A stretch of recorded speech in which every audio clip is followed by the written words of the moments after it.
Bienvenidos a Black Lines Charlas. Hoy estoy con Iván, pero antes les recuerdo visitar mis redes sociales, black.lines.rq y Alfonso Sánchez-BL, donde estoy compartiendo el día a día de proyectos de construcción, proyectos de diseño, etcétera. Entonces por ahí los veo pronto. Iván, gracias. Alfonso, gracias a ti por la invitación. Si gustas presentarte pues en un párrafo, que nos digas quién eres, a qué te dedicas. Sí, mi nombre es Iván Arechiga, me dedico a todo el tema legal del derecho enfocado en la rama administrativa y en una subcategoría que es el derecho inmobiliario y el derecho urbano. Básicamente lo que yo hago es verificar todos los temas legales, ya sea preventivos o litigiosos, de un desarrollo inmobiliario o de cualquier tema que tenga que ver con una construcción, ¿no? Desde habitacionales, comerciales, obra pública, infraestructura en general, y pues ahí es lo que hacemos. A todo dar. ¿En dónde estudiaste? Digo, muchas personas que ven aquí mis entrevistas piensan que los invitados los conozco de toda la vida y realmente, o sea, a Iván lo acabo de conocer el día de hoy. Sí. Y pues la mayoría trato de conocerlos casi el mismo día porque pues es también como tema de networking, pero Claro. entonces pues también yo no sé muchas cosas de ti, entonces si nos platicas pues de dónde vienes, cómo está. Pues yo soy de aquí de Guadalajara, del TEC de Monterrey, ahí andamos. Y pues básicamente llevo toda mi vida aquí. Empecé a trabajar en todo el tema de derecho desde la prepa. Yo entré a mi primer despacho a los 18 años más o menos, quinto, sexto de prepa, porque siempre me llamó la atención. La verdad, cuando empiezas no sabes, pues te imaginas que todo es como la ley y el orden o Suits, ¿no? Sí. Ya una vez que empiezas a incursionar un poco más en todo esto, te das cuenta, una de dos, o te ilusionas más o te decepcionas completamente. En mi caso fue la primera. Creo que es bueno, ¿no? Sí, claro. Porque o haces las cosas bien o ya mejor no las haces, para que las estás haciendo a medias. Sí, porque es como todo en la vida, cabrón. Uno tiene una idea de lo que va a pasar, de lo que va a suceder. Las cosas se manejan de una manera distinta. El universo yo creo que no conspira ni a tu favor ni en tu contra. Pero bueno, entonces pues ya llevo un rato en esto. La verdad, llevo apenas 2 años en el despacho en que trabajo, se llama Ramos Castillo, y somos especialistas exclusivamente en el área administrativa. Vemos lo que te comento, derecho inmobiliario y derecho urbano, pero vemos también temas ambientales, de aprovechamiento de bienes y recursos naturales, derecho aeronáutico, todo lo que tenga que ver de una persona, sea física o moral, y su relación con el gobierno. En un sentido positivo para la obtención de permisos o licencias o licitaciones, o en un sentido negativo. Combatimos multas, clausuras, créditos fiscales, todo ese tipo de cosas. Okay. ¿Y vienes de familia de abogados? ¿O? Ni nadie en mi familia ha sido abogado. Nadie, sí. ¿Y cómo te ha sido? Porque yo soy arquitecto y no vengo tampoco de familia de arquitectos ni construcción. Y pues el ir haciéndote el caminito está más cabrón. Pues, pero de repente pues es más limpio, ¿no? Porque empiezas a agarrar todas las cosas como muy sin saber nada. Entonces como que tu mismo interés te va llevando por caminos que a lo mejor si ya tuvieras una estructura, pues estás por el camino que ya hay, ¿no? Y no conoces otros. Pues mira, concuerdo completamente. Yo no estoy peleado con esta idea o esta crítica que se genera muchas veces a las personas a los que sus hijos, sus papás les llevan todo. Sí. De cuentas, pues, ¿qué más quisieras? Al contrario, claro, que ya tuvieras ahí la estructura, ¿no? Porque sí, mucho trabajo. Concordarás conmigo, pues obviamente si tú un día tienes hijos, claro que les quieres dejar un camino ya predispuesto. Sin embargo, en lo particular yo creo que no es una limitante. Al final de cuentas, el hecho de que conozcas o no conozcas abogados, arquitectos o la rama en la que te desenvuelvas, se va a generar por añadidura. Si eres bueno, le echas ganas y te late lo que estás haciendo, pues vas a conocer a un compa que él sí tiene una familia llena de abogados y pues igual te van a echar la mano o se pueden echar la mano mutuamente, ¿no? Al principio es complicado. Yo me acuerdo cuando recién quise empezar a entrar a despachos de un poquito mejor nivel, pues es un poco difícil porque son empresas que por su propia naturaleza se prestan al compadrazgo. Son empresas que tienen un máximo de 10, 15, 20 personas. No es como una transnacional, entonces sí es más fácil tener ya la recomendación, ¿no? Sin embargo, pues en el día a día, los abogados, hablando del caso particular, pues hablamos con todo el mundo, tenemos esa facultad o habilidad o defecto de ser demasiado platicadores, entonces pues bueno, medio empiezas a darte a conocer. Al final de cuentas, por supuesto que no estoy ni cerca de ser un abogado reconocido todavía, pero para allá vamos todos, ¿no? Pues sí, además si te ven con aptitudes y tienes como la capacidad de relaciones y todo eso, pues ya te vas forjando caminitos y como dices, si empiezas a conocer gente que ya tiene esa estructura, pues júntate con ellos, ¿no? Claro. Ahorita me platicabas que te dedicas a litigios reactivos, dijiste. Reactivo y preventivo. Preventivos, los que tienen que ver más con el sector inmobiliario son preventivos, pero pues también mucha gente, las que no estamos en ramos como el tuyo, pues desde el inicio, como que si me ayudas a explicar las palabras, o sea, exactamente qué es un litigio para que no sepan. El litigio, entendámoslo como, y literalmente así se define, viene de la palabra litis. Una litis es un conflicto. En el litigio siempre va a haber una parte que quiere algo y una parte que quiere lo contrario. Un ejemplo muy sencillo, pues si yo te demando porque me debes lana, yo quiero que me pagues y tú vas a decir que ya, una de dos, o que ya me pagaste o que no me debes. Eso es la litis, ¿no? Es este conflicto de ideales o este conflicto de pretensiones. Palabras muy coloquiales puede ser como la negociación de un conflicto. Pues de hecho la idea es generar la negociación. La negociación siempre es la salida más fácil y en la mayoría de los casos la más efectiva. El litigio lo puedes desentrañar o lo puedes resolver en dos formas. Negociando, literalmente sentarte, hacer un negocio, ¿sabes qué? Lo arreglamos bajo contrato y ya se acabó. O te vas a un juicio. Cada uno tiene sus ventajas y sus desventajas. Entonces el litigio entendámoslo como un pleito. Siempre para que haya un litigio tiene que haber una persona afectada y una persona que quiere que se siga generando esta afectación, ¿no? O que tiene una pretensión opuesta a la tuya, dejámoslo así. Entonces lo que te comentaba se define coloquialmente o doctrinalmente como litigio preventivo y litigio reactivo. El problema, y es un tema muy sociológico de México y de Latinoamérica en general, es que el abogado es como el doctor. Lo buscas cuando ya te está llevando... Sí, ¿no? Pues uno casi nunca, al menos en mi caso, yo nunca voy al doctor a que me cheque si todo bien. Voy cuando me duele la garganta o cuando tengo alguna bronca. El abogado es lo mismo. Muchas personas tienden a llegar con el abogado cuando ya tienen una bronca. Esto, pues por supuesto, no es malo, pero esto es un litigio reactivo. El preventivo es cuando antes de que se genere una circunstancia o para evitar un problema, llegas con un abogado y le dices, ¿sabes qué? Este es mi asunto, necesito que me hagas un cheque legal. ¿Qué broncas puedo llegar a tener? ¿Cuál es mi probabilidad de riesgos? ¿Qué ventajas o desventajas tengo? ¿Dónde estoy protegido y dónde estoy desprotegido? Y el litigio reactivo es cuando ya tienes una bronca. Aterrizándolo al caso inmobiliario, un litigio preventivo sería la verificación legal antes de comprar un predio. Antes de comprar un terreno, como ingeniero ya te sabes todo el tema del CUS, el COS, los planes parciales, todo este tipo de cosas, ¿no? ¿Qué puedes y qué no puedes construir? Pero con el abogado muchas veces se recomienda darle un doble chequeo a todo esto, a verificar el reglamento de zonificación, que en el caso de Guadalajara se llama Reglamento de Gestión Integral del Desarrollo.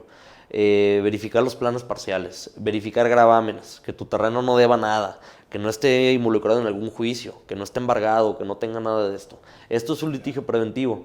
¿Por qué? Porque imagínate que compras un terreno, que este terreno trae una anotación registrada a manera de gravamen porque se incautó en un juicio mercantil. Pues este terreno nunca va a ser tuyo. ¿Por qué? Porque este terreno no va a expedir un certificado de libertad de gravamen, no lo vas a poder registrar a tu nombre.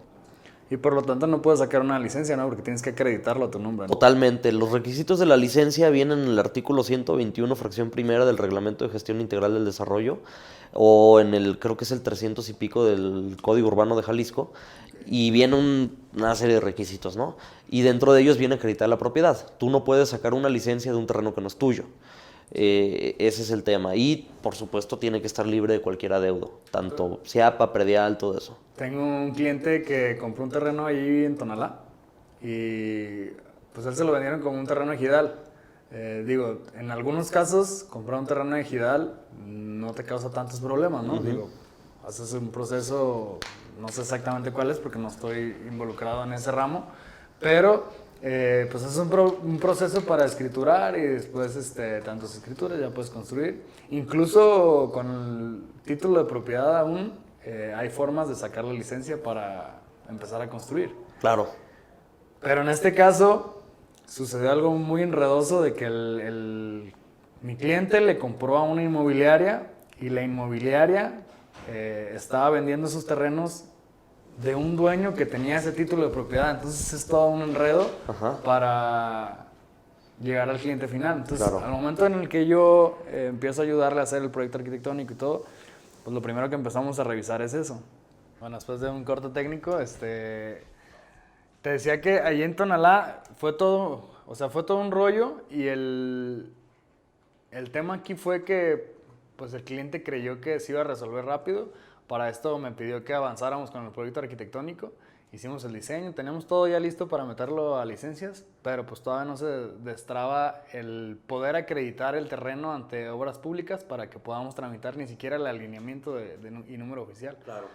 Y digo, todavía estamos ni siquiera en la licencia, estamos un paso antes de la licencia en el alineamiento. Sí, es un tema. La licencia tiene, conforme a la legislación aplicable, algo que se llama prerequisitos, ¿no? La licencia yo lo podría ver dentro del proceso constructivo como apenas la mitad del proceso. ¿Por qué? Porque una construcción termina con el acta de entrega y recepción o con el certificado de habitabilidad. Previo a todo esto tienes que tener certificado de alineamiento y número oficial, dictamen de trazos, usos y destinos, certificado de asoleamiento, vistos buenos de todas las autoridades existentes. Y es un tema. En el caso concreto, la propiedad es lo más importante para poder hacer lo que sea con un predio. Desde conectarlo a la luz, así de sencillo, hasta sacarle una licencia de construcción. En el caso de los terrenos ejidales hay que tener mucho cuidado. La ventaja, ¿cuál es? Pues que son más baratos, ¿no? Un terreno ejidal te cuesta, yo me atrevo a decir, entre el 50, 60 hasta el 70% de lo que cuesta en su precio comercial, precisamente por todo el tema legal. Lo primero que hay que ver es ir con el ejido al que está inscrito y checar el folio ejidal, ¿no? O todo lo que acredite, pues la parcela, cómo está dividida, a nombre de quién está, si está a nombre de un ejidatario o de todo el ejido, todo ese tipo de cosas. ¿Esos documentos son públicos? Son públicos, son completamente públicos. Los tienes que solicitar. Si no te los quieren dar, hay manera de obligar al ejido, ¿no? Pero son públicos. El procedimiento a grandes rasgos, porque es muy largo, te dan algo que se llama una cesión de derechos ejidales, es decir, puedes ocupar a manera de tentar, se llama en derecho, pues puedes estar en el predio, pues lo puedes cercar, le puedes poner una barda, pero no puedes construir. Esos son tus derechos. Sí es tuyo, pero todavía no es tuyo, por así entenderlo, ¿no? Para que sea tuyo, para que salga del régimen de propiedad ejidal y se vuelva propiedad privada, tiene que convocarse una asamblea ejidal en la que tiene que estar el síndico, el jefe de los ejidatarios y tiene que estar el secretario y un verificador del instituto ejidal, del instituto agrario. Es un tema, se tiene que convocar esta junta, se tiene que votar que sí se va a vender esa parte del ejido, se protocoliza y ya se te da tu título de propiedad, ¿no? Hasta antes de eso, hay una posibilidad en que sí puedas generar una licencia de construcción siempre y cuando logras que el ejido te diga que sí se te va a dar, que nada más se tiene que esperar el trámite. Esto en derecho se llama expectativa de derecho. Es complicado, pero sí se puede lograr. Entonces, atendiendo el caso concreto, lo más importante para un terreno es que sea tuyo, que sea tuyo y que puedas acreditar esa propiedad. Una vez acreditando la propiedad, tienes que acreditar que el terreno no debe nada, porque si tu terreno debe, no te sacan ningún permiso. Sí, yo con este cliente es con el que aprendo todo eso, porque además de todo este rollo, cuando estábamos en proceso de los trámites, pues fuimos a sacar el nuevo deudo del CIAPA, el nuevo deudo del predial, y ahí surgieron otras cosas. Por ejemplo, surgió que de agua se debía algo de dinero, era no tanto, pero sí eran como unos 10,000 pesos, y del predial se debía como 80, casi 100,000 pesos para un terreno de una casa, muchísimo. Sí, claro. Y pues ya fuimos otra vez con la inmobiliaria para que hablara con el dueño, para que vean en qué consistía todo ese rollo. Entonces desde ahí había un problema. Y luego ya cuando se estaban resolviendo, porque empezaron a entrar negociaciones para que les hicieran unos descuentos a los dueños directos, y encontramos que el CIAPA tenía un número del terreno y el predial tenía otro. Entonces ya había tema ahí de catastro. Sí. Entonces fue un desmadre. Y fue un desmadre porque pues, precisamente no había buena asesoría del comprador y pues inmobiliaria estaba vendiendo. Ese es el ejemplo perfecto. Cuando tú compras un terreno, en este caso, pues no estamos hablando de un desarrollo gigantesco, ¿no? Pues estamos hablando de algo para un desarrollo habitacional unifamiliar. Aún en estos desarrollos que a la simple vista podrían parecer sencillos, pues se pueden volver complicados. Sí. Es bueno acercarte con el abogado de tu confianza, con el pues, contador igual y te puede ayudar, con el gestor, con quien sea que sepa todo este tipo de temas. Sí. La ley no te exige que sea abogado, una persona que verifica eso, cualquier persona lo puede hacer porque son documentos y trámites públicos, pero sí tiene que tener este conocimiento para antes de soltar lana, que te digan, mira, el terreno está así, te va a costar tanta lana y tanto tiempo destrabarlo. Sí. Y si de plano ves que si tu terreno va a costar 10 pesos y te vas a gastar 2 en destrabar el tema legal, pues igual conviene revalorar si realmente vas a comprar ese terreno. O llegar a una negociación, ¿no? Ese tipo de cosas, igual descontarlo del precio final de venta, todo ese tipo de cosas. ¿Por qué? Porque lo que pasa muchas veces es que las personas compran el terreno, lo ven así a simple vista y dicen no tienen ninguna bronca, se dejan llevar y luego ven este tipo de cosas que muchas veces ni el propio dueño lo sabe.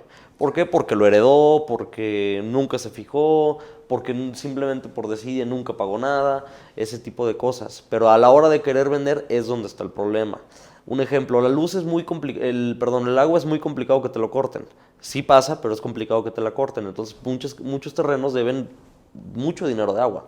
El predial no te van a llegar a embargar a menos que se deba una millonada. La realidad de las cosas es que la autoridad por 10, 15 mil pesos no te va a generar ninguna bronca. Exactamente. Pero bueno, la bronca la vas a tener cuando quieras vender. Ya ni digas de un terreno más grande. Un ejemplo es el que está aquí en Patria y Acueducto. Pues sí, construir, digo, a menos que se la avienten sin licencia, pero para sacar la licencia pues tienes que presentar predial sin adeudo. Y deja tú eso, a lo mejor sí te puedes llegar, te haces ahí alguna estrategia medio shady y sí puedes llegar a construir sin licencia, más si hablas de una casa normalita, ¿no? De que lo puedes hacer, lo puedes hacer. El problema va a ser el certificado de habitabilidad, porque uno de los trámites de la habitabilidad es entregar la licencia de construcción y entregar las bitácoras de obra que se te dan junto con la licencia. ¿Cómo los vas a dar si nunca se te dieron, no? Entonces ahí pues vas a tener la bronca y van a llegar a inspeccionarte, te van a decir cómo es que no tienes licencia pero sí está construido y te van a multar. Sí, vas brincando obstáculos tras obstáculo y a lo mejor soltando billetazos y al final te hubiera salido mejor haber hecho totalmente todo el tema preventivo y haber pagado lo que es de ley, ¿no? Sí, mira, en lo particular yo estoy muy en contra de las prácticas de corrupción. Número uno, porque no abonan en nada a realmente un desarrollo. Deja tú todo el tema social y de ética, que es lo obvio, ¿no? No te ayudan en nada, porque al final de cuentas vas a gastar más en corrupción que lo que gastarías en una buena asesoría. Y muchas veces, y casi siempre pasa, que entre los propios inspectores se corren la voz y dicen, ese desarrollo da lana. Entonces a cada rato, te lo digo por experiencia, van cada semana a verificarte algo, a intentar clausurarte, porque tienen todo el fundamento legal para clausurarte. Entonces, ¿qué va a pasar? Vas a dar lana. Y vas a dar primero 5,000, luego 10,000, luego 15,000. Y bueno, si te llevas así toda la construcción, pues vas a terminar pagando 100,000 pesos de pura corrupción, siendo que pudiste haber pagado la mitad de una buena asesoría, ¿no? Sí. Eso es el litigio preventivo. Okay. Y digo, ahorita hablábamos de proyectos de desarrollos grandes y ahorita hablamos también del ejido, que es como polos opuestos, ¿no? En sector residencial es muy necesario buscar esta asesoría, digo, porque a lo mejor en algún desarrollo que se vea que está pues a precios de mercado, que se está vendiendo, que es muy comercial, en zonas, o sea, tal vez no está necesario. Yo te diría que depende de qué quieres construir. Un ejemplo muy claro, en el caso de Guadalajara, el subdistrito urbano Minerva 2, que es todo lo que abarca desde la glorieta de la Minerva hasta Avenida Américas más o menos, es decir, se come todo Providencia, Monraz, Country, todo ese tipo de colonias, ¿no? Que pues las vemos llenas de edificios. En razón de un juicio, que es el juicio 532/2018 del Juzgado Primero de Distrito Administrativo, se dictó una suspensión con efectos definitivos para paralizar los planes parciales vigentes en el momento en el que se dictaron, en el 2018, regresándolos a los pasados. En palabras coloquiales, esto quiere decir que legalmente no se puede construir una torre que exceda 5 niveles. Las vemos llenas de torres gigantescas, ¿no? Tienes Providencia, que hay torres de 20 niveles, tienes el río ahí al lado, tienes la Torre Bancí, tienes la Torre Garibaldi enfrente. Sí se puede, pero de primera mano lo que va a pasar es que el ayuntamiento te va a negar, o más bien te va a dar un certificado un dictamen de trazos, usos y destinos, con un COS y un CUS de máximo 5 niveles, como lo marca el plan parcial. Lo que tienes que hacer ahí es meter un recurso de revisión, que es el recurso ordinario, ante el comité dictaminador y argumentar con todo lo que se te ocurra argumentar por qué te tienen que dar más niveles. Si está bien fundamentado, te van a dar un dictamen diferente y ya vas a poder construir más, ¿no? Si te lo niegan, te vas a tener que ir a un juicio y demás. Al final del día suena muy complicado, pero si ves el costo de oportunidad, pues es buenísimo. ¿Por qué? Porque tienes una casa en Providencia que vale un promedio de 10 millones de pesos por el puro terreno, porque la construcción ya casi ni te la compran porque está muy vieja. Pues quien te la compre va a tener que levantar algo. ¿Por qué? Porque es muy complicado que hoy en día en una colonia tan concurrida y sin seguridad como lo tiene un Coto, una persona le meta 10 millones más 5 de remodelación para vivir ahí. Entonces, ¿qué va a pasar? Van a levantar una torre. Entonces, en desarrollos grandes yo te diría que sí es necesario verificar todo este tema legal, precisamente porque mucha gente lo desconoce. Entonces puede llegar una persona que tenga el capital para invertir y diga, arre, le meto la lana a Providencia, quiera levantar su torrezona como la que tiene al lado, pero resulta que no se puede. Pues ese tipo de investigación se puede hacer con una asesoría legal como la que hacen ustedes, antes de comprar, antes de... Sí, yo como tu abogado, si tú eres un inversionista, yo como tu abogado te diría, a ver, ¿cuánta lana quieres meter? ¿Y dónde? No, pues tanto en este terreno. Ok, vamos haciendo las búsquedas. Lo primero, ver a nombre de quién está el terreno, si realmente está a nombre de quien te dicen que está, si tiene alguna bronca, todo lo que ya platicamos, ¿no? Y segundo, preguntarte qué quieres construir. Y si me dices, no, pues que quiero poner un local de... no sé, una estética. Ah, bueno, pues sí, no pasa nada. Pero si me dices, quiero levantar una torre de 16 niveles, vamos viendo entonces si legalmente puedes. Si no puedes, hay maneras en que sí se pueda generar. ¿Pero termina siendo también como una apuesta o si realmente tú te das cuenta de que, mira, sí se va a poder si hacemos esto y esto? Lamentablemente, el abogado que te diga que algo es seguro te está echando mentiras.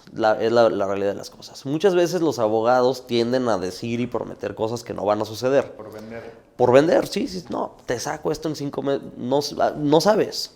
¿Por qué? Porque es todo un aparato burocrático que no sabes si realmente se va a lograr lo que tú estás diciendo que se va a lograr.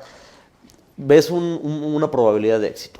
Hay que ser muy honestos. Le dices, ¿sabes qué? Yo sí le veo un éxito muy alto a esto. Le veo un éxito del 80-90%. Va a tomar tanto tiempo. Si se complica, va a tomar tanto tiempo. Peor escenario posible y mejor escenario posible. Y ya con eso el inversionista tiene que verificar si realmente se quiere aventar esa bronca, ¿no? Porque que llega a ser una bronca de alguna manera. Al final del día, lo más importante es verificar que tu terreno tenga una factibilidad técnica, independientemente de la factibilidad legal. Las leyes son muy lentas y se modifican muy lento. Lo importante es que realmente un ingeniero certificado diga, tu torre sí vuela, sí se puede levantar. Ya si hace el estudio de mecánica de suelos y dice, aunque el abogado te lo destrabe, no puedes meter 20 niveles, no los metas porque se va a caer la torre, vas a dañar casas vecinas y ahí sí es una bronca gigantesca que no la quieras, ¿no? Porque esa sí te va a salir bien cara. Sí, el punto es saber que siempre va a haber riesgos, pero hay que disminuirlos, ¿no? El riesgo siempre está, precisamente la chamba del abogado no es mitigarlos, no es eliminarlos, es mitigarlos, en la medida de lo posible, prever un posible riesgo. Supongamos que tienes un desarrollo en una colonia residencial y quieres aventarte una torre gigantesca, uno de los riesgos que va a haber es que tus vecinos se van a quejar. Y tu vecino va a llegar y va a decir que le están cayendo tabiques en el jardín. Ahí es donde me decías que había un recurso preventivo. Exactamente, y eso es también algo que es muy utilizado. El derecho o los juicios contemplan una figura que se llama suspensión. La suspensión es básicamente, como dice su palabra, suspender las cosas al estado en el que se encuentran, conforme a los derechos que tengas constituidos. En este caso, supongamos que tú ya tienes tu licencia de construcción. Antes de que llegue la bronca, tú llegas y dices, oye juez, ayer llegó un personal del ayuntamiento y me dijo que probablemente me iba a suspender mi obra que porque no le gustó, por decir algo, ¿no? Ya te avientas todo el tema legal. Te pido una suspensión para efectos de que tú como juez le ordenes a las autoridades que no me revoquen mis permisos, que esta licencia que yo tengo me garanticen que la voy a poder ejecutar conforme a los límites de la propia licencia. Esto es muy efectivo, ¿por qué? Porque al final del día va a llegar ayuntamiento y van a incurrir muchas veces, no todos, pero pueden llegar a incurrir en malas prácticas, en querer sacar lana, en lo que sea, alguna línea política, cualquier cosa que se te ocurra. Y si te quieren clausurar, pues ya tienes un medio de defensa, ya tienes oye, dijeron que no me puedes clausurar. Dime cuáles son las circunstancias legales por las que me vas a clausurar. El caso de Guadalajara, el artículo 300 del Reglamento Integral de Desarrollo contempla todas las causales de clausura, entre las cuales está el no tener licencia, generar daños, peligro a la vida y demás. Si te dicen, no, es que tu torre no tiene malla tiburón y por lo tanto genera peligro a la vida. Eso es un error, eso no es cierto. Porque el peligro a la vida tiene que ser un daño, una afectación real e inminente. La falta de malla tiburón acredita una sanción, acredita una multa, ese tipo de cosas, ¿no?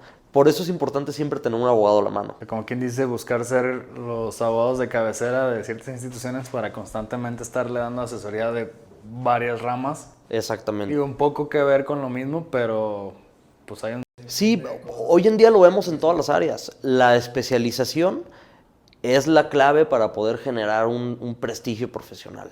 El abogado todólogo, o el doctor todólogo, o el arquitecto todólogo, pues ya no jala, cabrón. Lo que necesitas es un especialista que esté enfocado directamente en lo que necesitas. Es peligrosísimo estar con una persona que te dice que te va a ayudar a todo. ¿Por qué? Porque entonces, pues el que mucho abarca poco aprieta, ¿no? Sabes de todo, pero no sabes nada. Y te enfrentas a un mundo en el que ya está tan competido que todo mundo es especialista en algo. Todo mundo, digamos, no sé, el abogado que te lleva todo el tema mercantil es un as en pelear pagarés, es un as en concursos mercantiles, es un as en todas las negociaciones de esta índole, pero igual no va a ser igual de bueno en tema penal, porque es completamente distinto. Entonces, es eso, siempre apostar a la especialización. Si ya encontraste algo que te late, algo que te apasiona y algo en lo que eres bueno, ahí aférrate, ahí. Porque si no, entre tanto que vas a querer agarrar, no vas a agarrar nada. Ok. Oye, ya para casi terminar, ahora al revés, en el tema de la venta, ¿qué debe saber alguien como de manera muy general para vender una propiedad, para adquirir una propiedad? Digo, supongamos que alguien trae la idea de abrir una inmobiliaria y entonces quiere empezar a vender la casa a algún familiar, ¿no? O sea, ¿qué temas legales cómo tiene que ir el contrato? Claro. Lo primero que tienes que ver es la etapa del desarrollo. Si ya está la casa ahí, ya está todo listo, pues tú como vendedor lo que tienes que ver es ofrecerle al comprador esta certeza legal que el comprador, ya lo platicamos, ya la busca también, ¿no? Pero tú también brindarla, porque es tu valor agregado como vendedor o como desarrollador. Ver que todo está en orden con todo el predio, todo lo que ya platicamos, y generar los contratos correctos. Una compraventa, pues si es un contrato de compraventa así entre tú y yo, pues de nada sirve. Sí tiene sus efectos, pero se tiene que hacer ante notario. Acercarte tener un notario de cabecera, un corredor público o cualquier tipo de figura que tenga fe pública, sí, y acercarte con tu abogado y que toda la estrategia comercial y fiscal apele a tus intereses. Si tú vas a vender, que te revisen el contrato, que te elaboren un contrato de cero, que no sea nada más un machote ahí de papelería, ver que cumpla con todos los requisitos y especificaciones del Código Civil para un contrato de compraventa, que cumpla con todo lo de la ley. ¿Para qué? Para que en caso de un conflicto no te invaliden cláusulas. Cuando tú haces un contrato y te inventas ahí cláusulas que ni existen, o más bien contradices lo que dice la ley que regula los contratos, pues cualquier juez te las va a invalidar, te va a nulificar la cláusula. Entonces imagínate qué peligroso si te nulifican la cláusula de intereses, porque están excesivos. Entonces, pues ahí es una lana que ya no ganaste. ¿Por qué? Porque está mala la cláusula. Y que tú ya la tenías en tu proyección financiera y que a lo mejor ya no te van a salir los... Sí. Otra cosa, si tu desarrollo trae broncas, las tienes que decir. En derecho hay algo que se llama reticencia. Son vicios ocultos. Yo sé que mi casa tiene problemas de humedad, no los digo, nomás le pinto y le resano, y luego salen. Esto puede llegar a generar un conflicto, y igual no te tumba la compraventa, pero sí vas a tener que regresar una lana. Todo ese tipo de cosas, ¿no? Para la compraventa. Ahora, para la capitalización, lo más importante, si tú tienes un terreno que ya quieres vender, yo te sugeriría no lo vendas o no lo publiques nada más así. Asesórate de un buen asesor inmobiliario, valga la redundancia, y ve la estrategia que te conviene. Porque igual lo que te conviene no es vender, igual lo que te conviene es aportarlo. Hay 1000 estrategias legales, una de ellas es la asociación en participación, que es lo que se usa mucho, en el que nos juntamos 3 personas, uno que tiene un terreno, uno que tiene los clientes y otro que tiene la lana para desarrollar. Yo aporto el terreno, yo aporto clientes y yo aporto la lana. Juntos levantamos un proyecto. Y a esto muchos le puedes sacar hasta más dinero. Otra cosa es el famoso flipping, que hoy está muy de moda, que es comprar desarrollos que no están en óptimas condiciones, remodelarlos y revenderlos. Esa es otra cosa muy buena. Si tú ya tienes una casa vieja, que sabes que vale nada más el terreno, pues igual acércate con una persona que haga toda esta estrategia, que te pueda entonces remodelar el terreno, lo aportas, vendes y luego ya cobras tu parte proporcional. Eso sería lo que yo recomendaría para vender. Y el tema, para concluir, perdón, el tema fiscal es muy importante. Ver quién va a pagar los impuestos de transmisión patrimonial, normalmente los paga el comprador, pero ver cómo lo pueden negociar. Y esa lana que ya te va a entrar, acomodarla fiscalmente hablando, de manera que, pues, obviamente dentro del marco de la ley, pagues la menor cantidad de impuestos posible. Un ejemplo muy sencillo es, para el tema del ISR, el vender un local te genera una tasa de ISR. El vender un terreno está exento de ISR. Entonces, que tu contrato establezca que estás vendiendo el terreno ubicado en tal y tal y tal, porque el suelo no genera o tiene estos incentivos fiscales. Si vendes el local ubicado en tal, para efectos fiscales vas a tener que pagar. Y luego si vendes una propiedad, puedes exentar de ISR cada 3 años, ¿no? Me parece. Exactamente. Sí, hay una serie de cosas. Otra muy importante es, por ejemplo, si tu terreno vale X cantidad, o lo que estás haciendo vale X cantidad de dinero, pues lo más benéfico sería entonces no venderlo como persona física, darte de alta como persona física con actividad empresarial, o como alguna de las sociedades que contempla el artículo 6 de la Ley General de Sociedades Mercantiles, o como una SAPI. La SAPI, la Sociedad Anónima Promotora de Inversión, tiene una exención del 100% de impuestos en tu primer año. Ahorita no me acuerdo el monto, pero está limitado a cierto monto. Entonces, si tu propiedad es pequeña, no vas a generar tanto dinero, constituye la SAPI, que la SAPI sea la persona que la venda, y entonces ahí ya pagas el 0% de impuestos. Okay. Esa es otra estrategia. Órale, todo dar. Pues muchísimas gracias, Iván. Qué bueno que viniste. Creo que fue muy benéfica la platiquita, y ahorita saca una cartita. Vienen aquí unas preguntas, de las Black Questions, mientras nos das tus redes sociales y... Sí, ¿puedes pasarnos tus redes? Pues mi Instagram, que es lo que más uso, es @IvanRafael con doble N. Así me pueden encontrar. En Twitter estoy como @IvanRafael_4. Entonces ahí andamos. Todo lo que hablamos, lo hablamos todos los días por allá. A todo dar. Vale. Pues a ver qué te salió. Échamelo por acá. Entonces, Dice, ¿en qué aspectos crees que eres mejor que otros? ¿En qué aspectos creo que soy mejor que otros? Yo me encanta platicar, o sea, soy muy sociable. Entonces yo sí me denominaría como una persona muy sociable. A veces, yo te lo digo, hay gente que es brillante, que a mí me asombra lo brillante y me siento muy intimidado por lo brillantes que son, pero no lo expresan. Entonces, al no expresarlo nadie lo va a ver, ¿sale? Entonces, ahí yo podría decir que es una de mis virtudes, que soy muy sociable. ¿Y no te dio por meterte a relaciones públicas y ese rollo? No, porque pues la verdad es que el derecho sí me apasiona. Entonces mi sociabilidad yo la convertí en pelearme todo el día con jueces. Que bueno, también gran parte de ese tipo de personalidades es que sí logran conciliar casos, ¿no? Porque claro, también cuando eres tímido, cuando no te animas a decir ciertas cosas, pues te pueden limitar en tu comunicación para resolver. No, mira, los juzgados son una jungla, cabrón. Entonces, si tú llegas chiquito, si llegas inseguro, te van a tragar vivo. No te van a pelar, no te van a tomar en serio. Entonces, aunque lo que estés diciendo no esté 100% seguro, tú dilo con seguridad, igual y te lo compras. Sí. ¿Vale? Chingón, pues muchísimo gusto, estimado Iván, y pues luego nos aventamos otro. Sí, sí, sí. Ya poquito a poquito se van a ir haciendo más técnicos, pero pues la idea era conocernos y pues platicar un poco de manera general de lo que haces, y la neta está bien interesante. Yo creo que algún día nos tocará hacer algo. Con todo gusto. ¿Sale? Y pues gracias a todos los que llegaron hasta acá. Les invito de nuevo a visitar mis redes sociales, black.lines.rq y Alfonso Sánchez-BL. Ahí estoy compartiendo todo lo que andamos haciendo en construcción y diseño. Listo, nos vemos en un siguiente podcast. Gracias.